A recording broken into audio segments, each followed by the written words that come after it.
Welcome to This Is So Awkward, the podcast. Okay, don't worry if you came here to listen to the Puberty podcast. You are still in the right place. But what we've learned from all of you listeners over the past 3 seasons is that you want to hear about puberty and so much more. So it's high time our podcast name reflect how much we actually talk about. Vanessa, you want to know what's really awkward? What? Talking about digital wellness with your kids. So our guest today is Dr. Michael Rich, who is a pediatrician. He practices adolescent medicine at Boston Children's Hospital, associate professor of pediatrics at Harvard Medical School. But the reason he's here with us is because he is the founder and director of the Digital Wellness Lab. And that may seem like an anathema to some of you, but they're doing incredible work. And this episode, we believe, is going to be super helpful. It's helpful because of the way Michael Rich approaches this topic, right? He looks at digital wellness as completely achievable. He recognizes the pros of what's happening on phones and screens everywhere and the very real cons. He talks about the data and he focuses on authentic communication with kids. Enjoy this episode. He has so much to say. And if you love it, you can also read more in his new book, The Mediatrician's Guide, a joyful approach to raising healthy, smart, kind kids in a screen-saturated world. We're so thrilled to have Dr. Michael Rich with us, the Mediatrician, which for those of you who listen to the Puberty podcast know Cara loves puns more than basically anything on earth. So I love Michael, my children and puns. Yeah, I think your children are slightly behind a good pun. Yes, I'd agree. So Michael, it's not just a moniker. It means something. Why do you call yourself the Mediatrician? What does it mean? What is your path that has led you to this esteemed title? It is, to quote George Harrison, been a long and winding road. I spent my wicked youth in the film industry as a screenwriter and filmmaker. I actually had the privilege and honor and frankly torture of being assistant director to Akira Kurosawa in Japan on a film. And it actually ruined me for the film industry because coming back from this, sort of pinnacle of cinematic genius to Hollywood was a real downer. So I had an early midlife crisis and went to medical school. And that's a midlife crisis. A different torture. Yeah, but that's a midlife crisis. It'll really screw your life up, because you're committing to years and years and years of training. But when I was in my, pediatric residency was right when the American Academy of Pediatrics was starting to get concerned about screens, particularly in that case, television. And I got involved with them in terms of writing practice policy statements around what pediatricians should say to parents about their kids' screen use. And in the process of that, realized that there was a real dearth of good scientific evidence of exactly how we are changed by the screens we use and how we use them. And that led to now 30 some years of research into exactly how we are changed in terms of our physical, mental, and social health. And really bringing public health rigor to looking at this rather than just kind of what had been going on, which was everybody was upset about how long their kids were sitting in front of the TV, and now in front of smartphones. And so the Digital Wellness Lab, which I founded at Boston Children's Hospital, is really all about providing exactly how we are affected in positive as well as negative ways, and how to live well in both senses of that word in, frankly, what is now for kids a continuous physical digital ecosystem that they move seamlessly in and out of. So I'm going to start by saying you are not the first doctor I know who is a recovered Hollywood person. There is a small group of you and you've done very interesting things. But let's start there. Let's start with adults who are raising kids are starving for information and frankly for data around all of this, mostly because while puberty has totally changed, while the experience of adolescence and growing up has totally changed, nothing has changed as radically as this one corner of it, because we grew up without screens in the palms of our hands, and today's children are growing up with them. So, everything else is sort of a variation on the theme, and this is just radically, radically different. Where I'd like to start is understanding how you collect data, because people will often acknowledge that the technology is shifting so quickly. And as soon as you study one thing and you publish those results, 12 other things have already not just come onto the horizon, they're part of everyday life for kids. So can we start there with how do you tackle that issue? Oh, that's a very interesting and complicated question. I'll try to simplify a little bit. Actually, the book that I just published tackles that in specific, and it also tackles the fact that most parents, including myself, are concerned but confused. So we shouldn't feel bad about that. What we are dealing with, quite frankly, is studying three moving targets. One being the developing human from infancy to childhood to adolescence to adulthood, which we have about 100 years of research on and are starting to understand. But a second moving target is the environment in which it is occurring. And the digital ecosystem is rapidly changing, and it is both affecting and reflecting that development. And the reason I say reflecting it is because kids now are not just consumers of screens, they're creators on screens. Every snap they send, every Insta they make.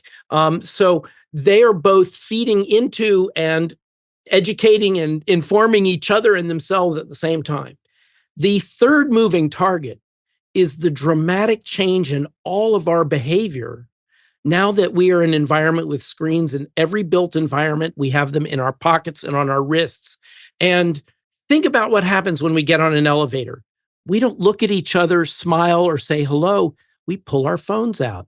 We pull our phones out on when we get on a bus. And, I was leaving the hospital a while ago after a really hard, exhausting day, turned westward toward where my car was parked, and there was a brilliant sunset. And everyone on the street was staring at their phone. And I felt rejuvenated and saddened at the same time. So let's dig into that, because there's a kind of a grief, right, about what adolescence looks like these days in the context of loss of in-person interaction, loss of free play, and then a whole host of things which we'll get into later, including what you call the pornification of pop culture. But we're going to save that for the capstone question at the end, Michael. How do we manage our grief? That, we always tell parents, leave your baggage at the door. Your kid's adolescence is not your adolescence. You can't expect it to be the same. So we're leaving it at the door. And yet we're like, kids walk around with their faces looking at their phones. They don't go out on a Saturday night. They'd rather stay in and game. They're not having play dates. They're happy to be online with someone. There is a sense of loss. And yet we know that there are lots of upsides to tech and social media. Can you help us walk that line, both thinking about what is lost, right? The not seeing the sunset at the end of a day. What is lost? What is truly lost? And what is gained in this new reality? I want to add another G to grief, and that is guilt. Virtually every parent I talk to feels guilty about having introduced these devices, these technologies to kids. And I say to all of them, let go of the guilt. We're all in this together. Do not expend energy feeling bad, but let's fix it. Let's put that same energy into fixing it. When I grew up, there weren't seatbelts in cars. Should I feel guilty, or should my parents have felt guilty they didn't put me in a seatbelt, or just be thankful that I survived and now I put my seatbelt on and I put my kids' seatbelt on? So I think we have to look forward for starters. And, grief is, very subjective, of course. And it's based on the premise that we did it perfectly and they're not doing it right. Right.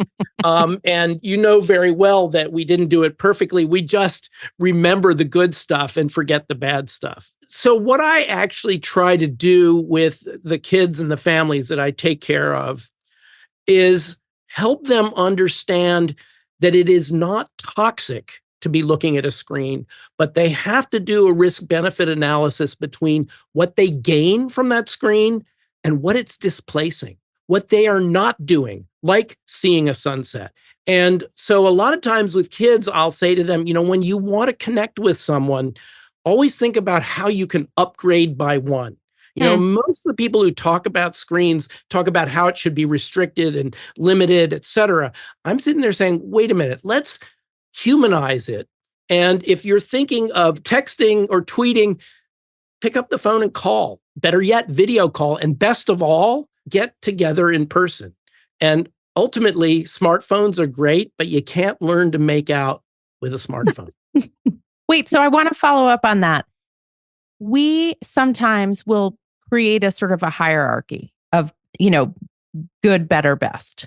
Don't play Xbox by yourself. Get on FaceTime with a friend and play Xbox with your friend. Don't play in our house and their house. Get together and play together in someone's living room. Better yet, ditch it, right? But kids really push back on that prioritization. They push back that one form or one type of interaction is better than another.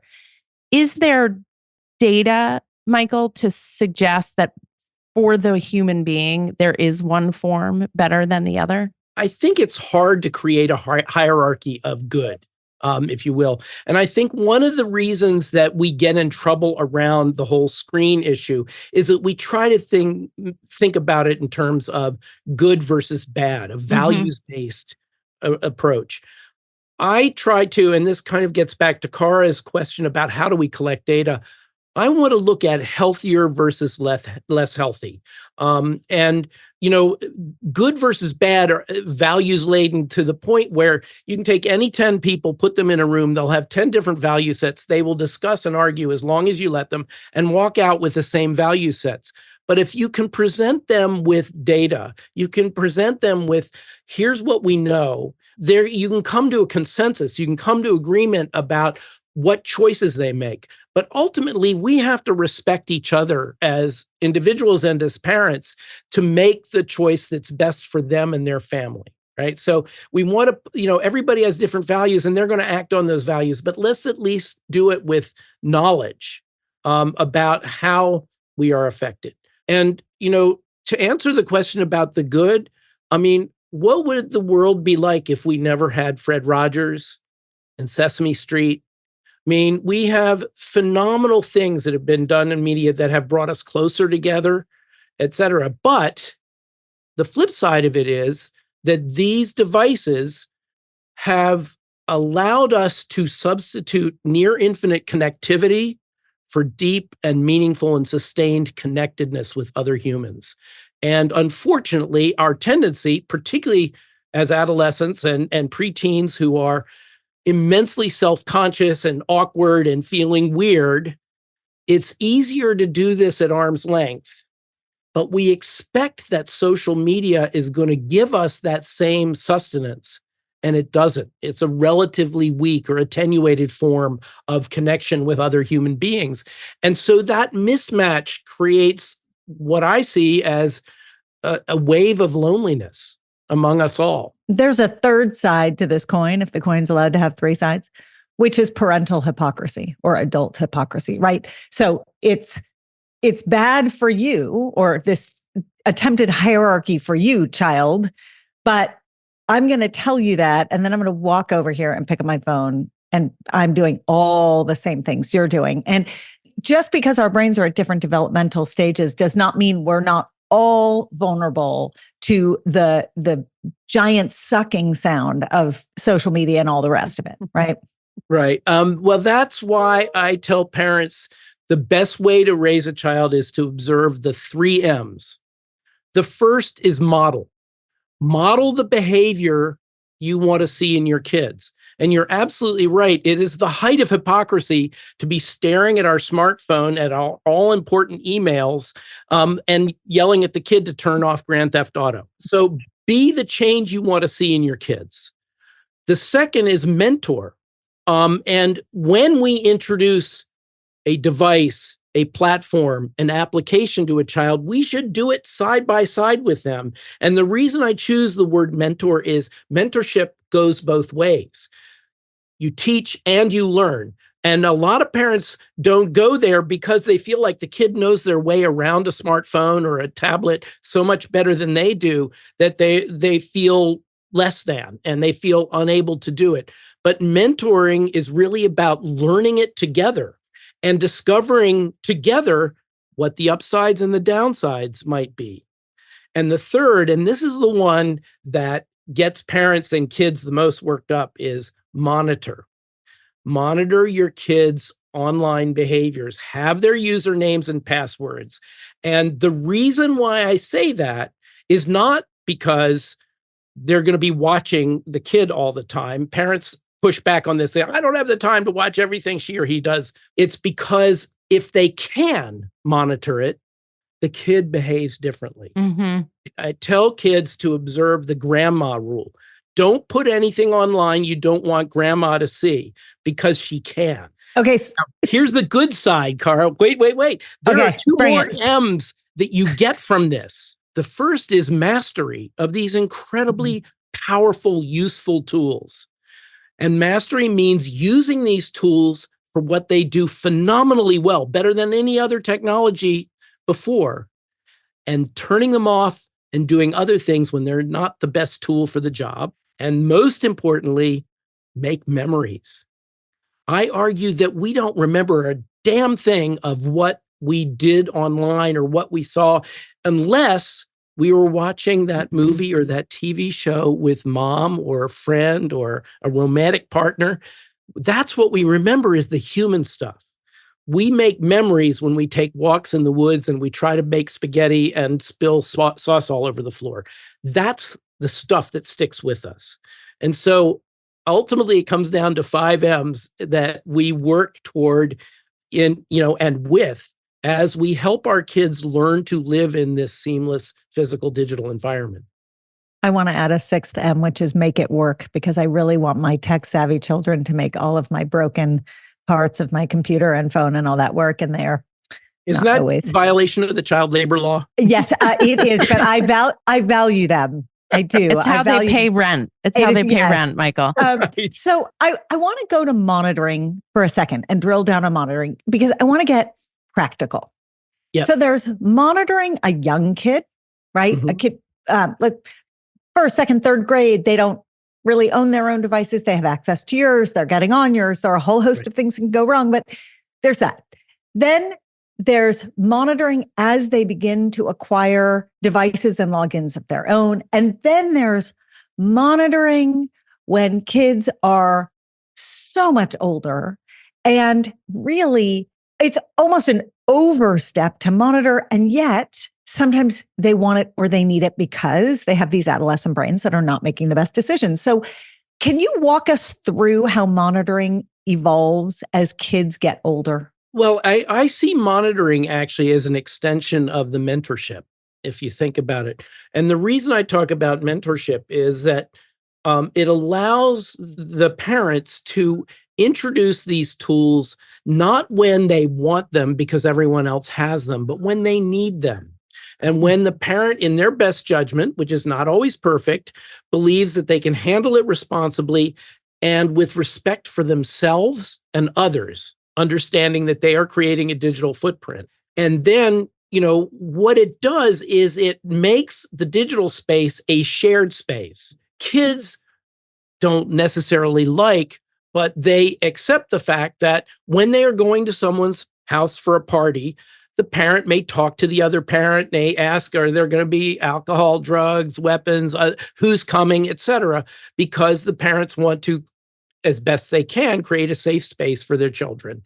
And that's what this is hopefully an extension of, is the mentorship starts with an open dialogue about what is Instagram? What is Snapchat? What can it do? What it can't do? How would you feel if this happened to you? And it starts an open dialogue that then, even when you're not actively monitoring the child doesn't feel like they have to go over underground if they see something that weirds them out or upsets them or scares them. They know they have an ally in this, that you're not going to be mad at them. And in fact, that means we have to change up our act and not be mad at them for Grand Theft Auto, but sit down next to them and figure out how to steal cars, right? And when we have finished being the student, and we know the 47 different moves it takes to steal a car, and we come to them and say, I finally figured it out. Let's talk a little bit about why you might want to practice this over and over again. You're coming from a very different place. You're not wagging your finger at the top of the basement stairs. You're saying, let me understand this. And they may push back, but you've got them thinking, and you got them realizing that they are in a life simulator.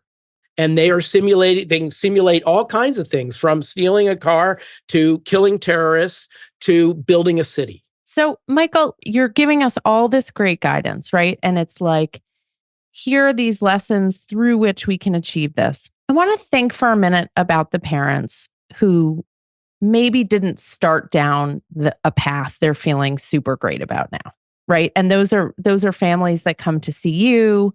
Those are people you work with day in and day out.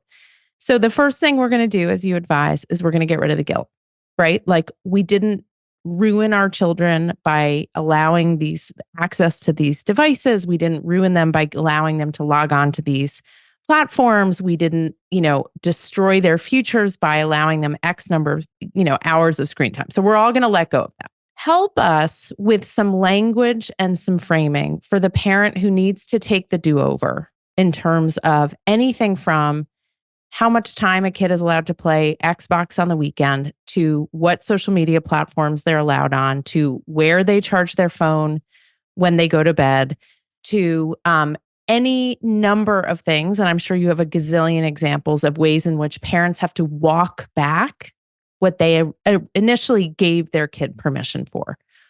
What is the argument we make to kids that feels authentic and honest and vulnerable, that does not feel like a total punishment to the kid? Or it may, but it is a compelling enough argument about why we're making these changes, about why it's important to their wellness. Give us that framework for folks listening. Well, first of all, I encourage parents to approach their child with curiosity, with creativity, and with compassion.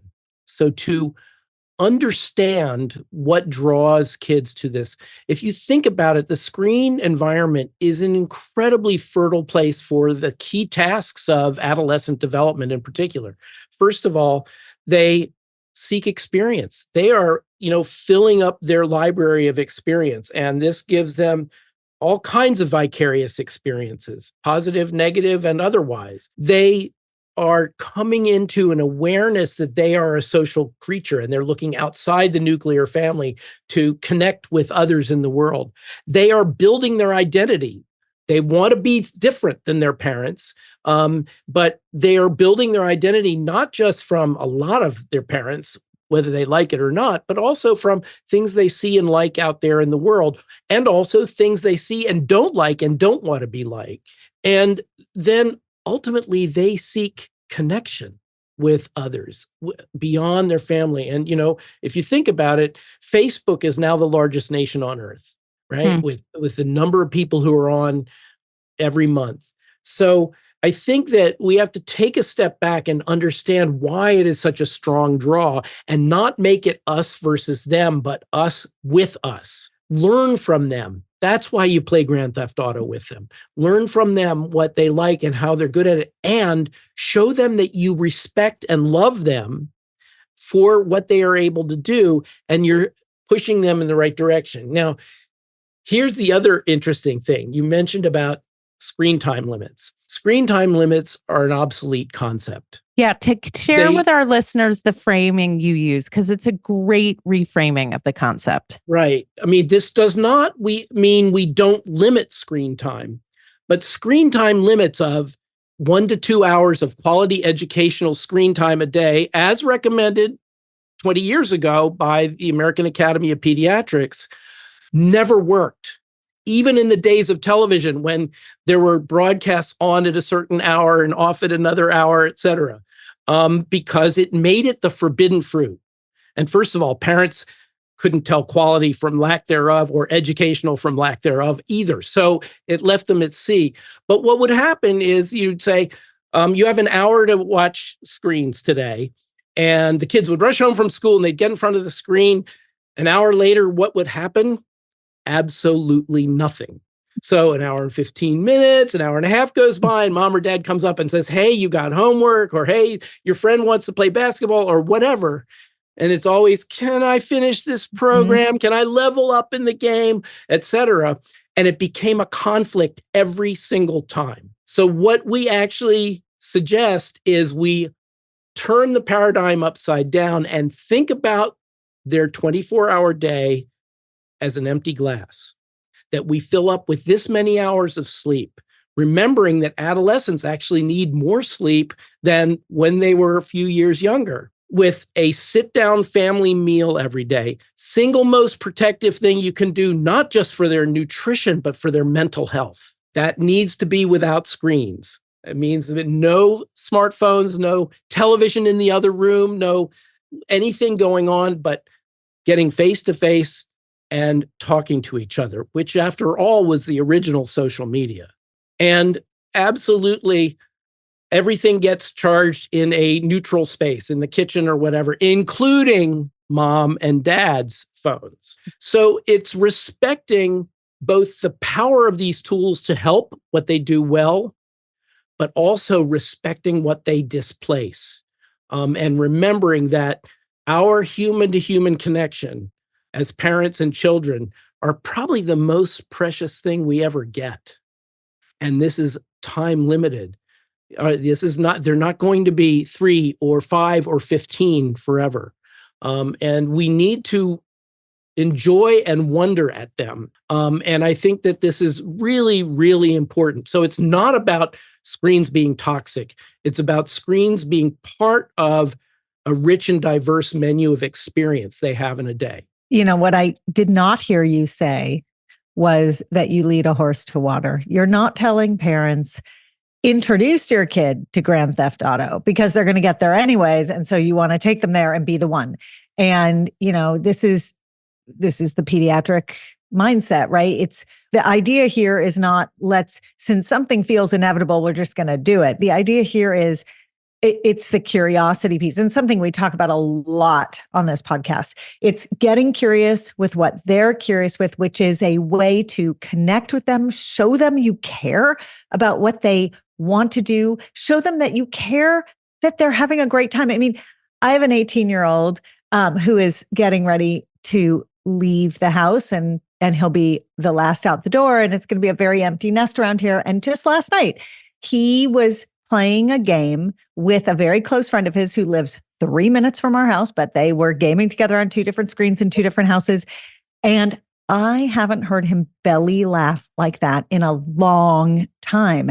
And I went into the room and I was like, I gotta know what's so funny. And he showed me on the game they were playing how they had lost the game, but they were watching the kids who were still in the game and how amazing some move was and how hysterical it was. And I think that's the nugget of the advice that you give, which is meet them where they are. It's like with everything else, just meet them where they are. And if they are in a place, and we're going to get to porn because this is a very important place to get to, if they're in a place that does not feel okay to you, you still have to know where they are in order to begin to engage them in conversation that, as Vanessa would say, it's like they're at the bottom of the well and they're looking for a hand up out of the well. And the only way you can do that is by acknowledging where they are. So Vanessa, do you want to tee up?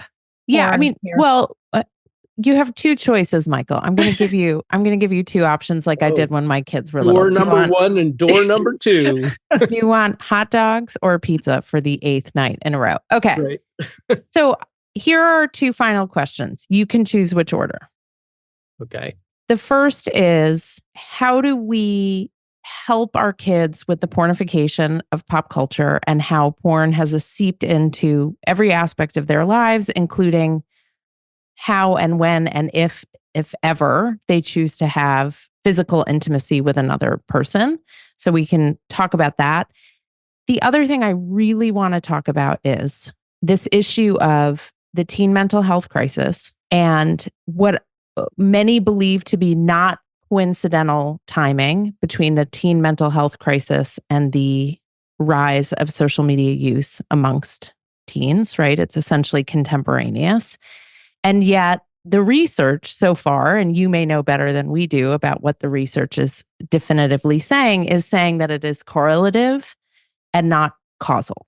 And no one from what we've read of who's doing the research is willing to come out and say it's causal. So my question is, A, are you the person who's willing to say that or not? And B, is there data, is there research coming out that is going to give us a clearer picture of the relationship between social media and the teen mental health? So notice that Vanessa has given you no easy and light choices here. So between porn and mental health, I mean, let's, Nor are there choices that, I mean, you can answer succinctly in the amount of time for a podcast, unless we're going to do something like Andy Warhol's Sleep movie where, it lasts just 8 hours. Okay. So just because sex sells, let's start with the pornification of culture. One of the things that I think we're really struggling with around this idea of good, bad, values-based and healthy versus unhealthy is centered on this, because there are strong moral, ideals around sexual activity. And we are living in a country that has an incredibly diverse amount of sex education and quality of sex education offered. The internet provides one-click sex education. The kids are going to go there anyway, whether their mom and dad and clergymen frown on it or not, right? It looks like the average age of exposure to porn is going down, down, down, and is now around 9 years old, right? Long before puberty, right? At a time when it confuses, it freaks them out, but everybody's into it. So to be cool, I've got to be there, right? And my concern is not so much that we're turning into a society of perverts, so much as it is that we are learning about sex in ways that are completely disconnected from trust, intimacy, caring, and nurturing, and all the wonderful things that make sex good. And so we've turned sex into a commodity. We've turned it into something transactional, like getting a pizza. And I think that is the real loss. And actually, the kids that I see in clinic, or the young people, the young adults I see in clinic around this issue, have essentially been arrested in their sexual development because as pre-adolescents and adolescents, they had easy access to pornography, which meant that they had easy ability to reach orgasm without the awkwardness of talking to someone, of feeling embarrassed, of realizing that, it's not the way porn looks. My body doesn't look or perform the way those bodies do. My partner's body doesn't do that. And everybody doesn't want all sex all the time. And these are the illusions of pornography. And so actually what I hope to instill in young people is that they are giving up real pleasure by going to porn, because it will, their sex life will never be as portrayed, right? And I use the example of entertainment. Life isn't action movies. Life isn't heroism. Life isn't as funny as you see on television or in a movie. And sex is the same way. So I think that what's happened, of course, is, as you say, the pornification of all culture. Sex sells, just like violence sells. These very primal urges of humans are very easy ways of getting to people to buy everything from actual sex to hamburgers. So I think that what we have to recognize is that we are changed by what we see and what we make. And we have a choice in this. And we have an opportunity to teach younger people what potential outcomes are. But don't make it the forbidden fruit, because it'll just make it that much more attractive. So right. now I have to tackle mental health. Okay. now that we've dealt with sex, okay, I think that first of all, we have to take a step back and understand that even in the most rigorous public health research, there is very little that we can do to prove causality. The actual reality is we still haven't proved causality between smoking cigarettes and lung cancer, right? We have incredible reams of data showing that your relative risk of getting lung cancer goes up dramatically when you smoke cigarettes, but we still don't say you smoke a cigarette and you get lung cancer, right? They're always my grandfather died at 98 having smoked 3 packages of cigarettes a day, et cetera. So I don't think we should be looking for causality. We should be looking for relative risk. What is the relative risk of dying if you don't put on a seatbelt in the car? Well, lots of people drive all over the place without seatbelts on and don't die. But when you look big picture, it's odds. It's odds ratios. What odds do you want to play? So there's that. I do think, though, that we run the danger of big data coming to causal conclusions, that we see this going up and therefore it is caused by this. I think that one of the interesting things that we learned during the pandemic and the lockdown is that screen use went up. The severity and frequency of arguments between parents and kids for screen use went up. And yet, in retrospect, when we asked the parents and the kids how it went, a lot of them attributed social media as their life raft during this, the place where they could actually be with their friends. And in fact, Fortnite is still a big thing, but not as big as it was a couple of years ago. When I talked to kids about Fortnite, they didn't talk about it being a first-person shooter. They didn't talk about winning or losing. They talked about it as hanging out with their friends. So, Cara, just like your son, with the belly laughs, this is how they hang out with each other. This is the basketball court or the city park or, the mall, as it used to be. And we have to be able to evolve with them to use these tools in ways that allow them to laugh with their friends, even when they're not in the same room. I mean, it feels to me like there should be a third C in there in between correlation and causation, and it should be contribution. Like, yes. Right? Smoking contributes to lung cancer. We know that. And likewise, I think it's at this point, having read all this data, all three of us on this podcast, having read all this data, it feels impossible to say that social media use in particular has not contributed to some of the mental health effects.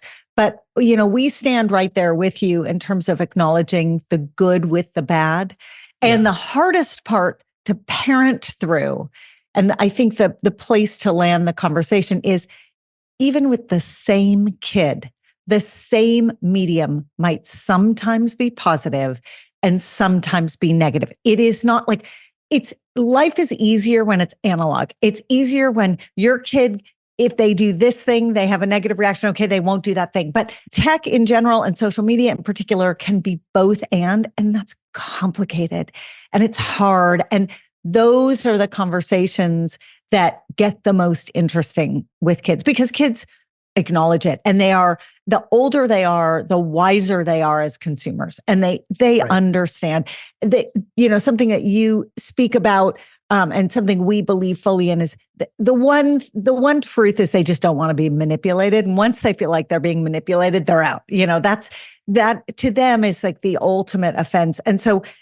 getting into conversations in that way feels right. But Vanessa and I are, I think, tipping slowly towards imagining there will be a day when the causal link is made, because the numbers are overwhelming. But why do we need causality? I like Causality your means framing. one-to-one relationship, right? I like your framing of relative risk. I think that's a really helpful way of thinking about it, because it feels less black and white, which also means that parental guilt, sense of failing, sense of sort of falling short in our jobs is also not black and white. Like Yes. we're doing relatively okay or relatively lamely in this particular week. And I'm therefore often doing lamely.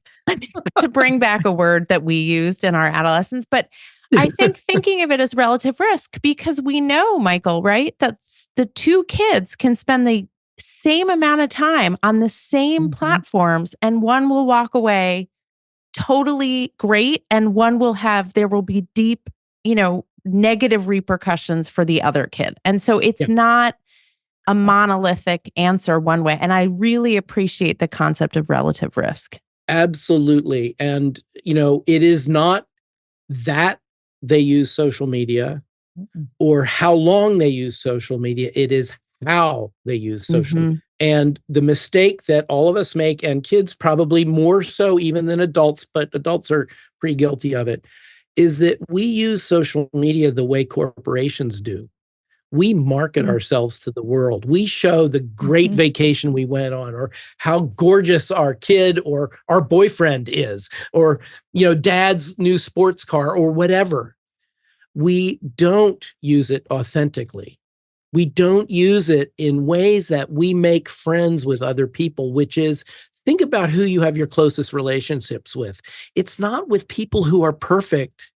It's with those people whose flaws we accept, and we love them not despite their flaws, but in some ways because of them, because we complement each other, right? And we are comfortable with each other being real. And this leads to my great optimistic pediatric fantasy for social media.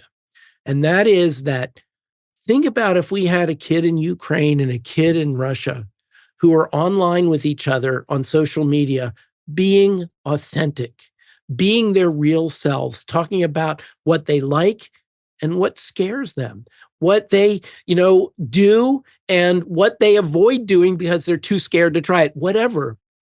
And their respective leaders say, that is the enemy I want you to go kill. And they'll say, screw you. I know this kid better than I know you. And I see social media, if we can learn to use it as humans authentically, as an instrument of peace. And that is so beautiful. That is so, and that is where we started the conversation, is everything is evolving so fast. How do we even talk about what's next? And that is where it should go, right? And some platforms do go, some are far more authentic than others. Yeah. But for those of you who want a slightly less, because Cara and Michael are clearly the two optimists on this podcast. We're pediatricians, what do you expect? I'm going to bring it down. Filtered out. I'm going to bring it down a notch, which is to say, I'm coming back to something you said earlier, Michael, which is kids and adults can use social media and technology as a way to avoid discomfort. Yeah. When we're uncomfortable in the elevator or in a social situation, or not wanting to put ourselves out there in an in-person situation, it's a way to avoid discomfort. And your message over and over in the book and today is that no, we need to move through this discomfort. It's important to grow as human beings and to grow connection with other human beings, and to have that discomfort and know we can move through it. So the beautiful, ideal children in Russia and the Ukraine are the extreme example of moving through that discomfort. Sure. Let's hope Putin doesn't do anything to those beautiful children.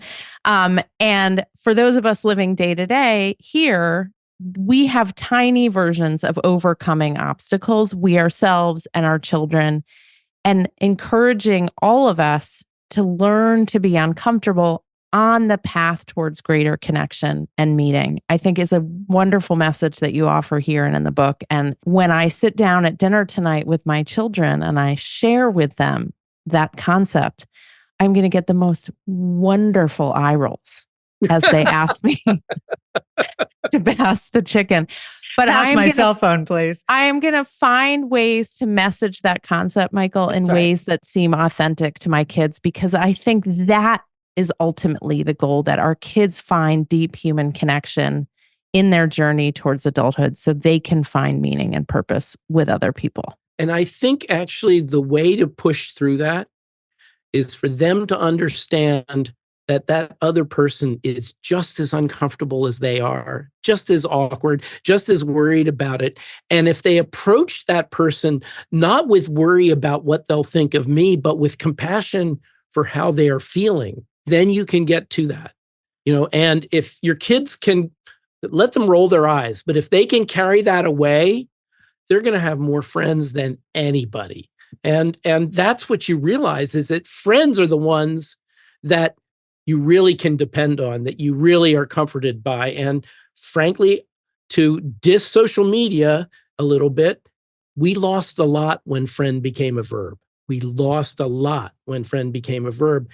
And the flip side of it is the word parent is more importantly a verb than a noun. And we all, I don't know if you feel this way, but being called a parenting expert is basically the funniest thing we've ever been described. Because I'm like, anyone who calls themselves an expert in parenting, like, needs to get in line with all of us who blew it today, yesterday, and for the last 21 years. Yeah, they're BSing themselves and everybody else. Totally. I mean, we've sat on stages in front of hundreds of people and just started laughing when they referred to us this way. And we're like, thank you so much. You should really check with our children, because they would beg to differ on that one. Yeah, I'm an expert on everybody else's adolescence and completely stupid with my own. Exactly. Come sit by us, Michael. I mean, this was such a joy. We hope you will come back again. And we're so thrilled that your book, The Mediatrician's Guide, is out in the world. What day does it come out, Michael? It has come out. It came out on Safer Internet Day, February 6th. Oh. And I do want to say the subtitle is A Joyful Approach to Raising Healthy, Smart, Kind Kids in a Screen-Saturated World. So I have the early copy, but now, it's so excited. Okay, this is great. Hardback. Woo, look at it. And the child on the cover is very cute. Yes. So the book is out. It's excellent. For those of you who are feeling at sea, Michael's got you. Don't worry. There's tons of excellent guidance. So do not fear. And also, I will offer that the Digital Wellness Lab at Boston Children's Hospital has a very active website with up-to-date information. One of the problems, of course, with the book is we're dealing with these moving targets, and you can't fix on paper. So I think that if they want to resource stuff that is very fresh, they should build off of the book. The book is written in a very foundational way, so it's not like it's going to be obsolete tomorrow. It's really more broadly about our relationship with screens of all kinds, et cetera. But go to digitalwellnesslab.org for the latest and greatest. We will link to it in the show notes also, because it's an excellent resource. Michael, thank you so much for coming on. It was so fun. It's been fun for me too. It's always fun to talk about our foibles. It's my authentic. Favorite topic. Yes, it's deeply authentic. Thank you so much for listening. You can email us with questions, feedback, or episode requests at podcast@lessawkward.com. If you want to learn more about what we do to make this whole stage of life less awkward for everyone involved, our parent membership, our school health ed curriculum, our keynote talks, and more are all at lessawkward.com. And if you want products that make puberty so much more comfortable, visit myumla.com.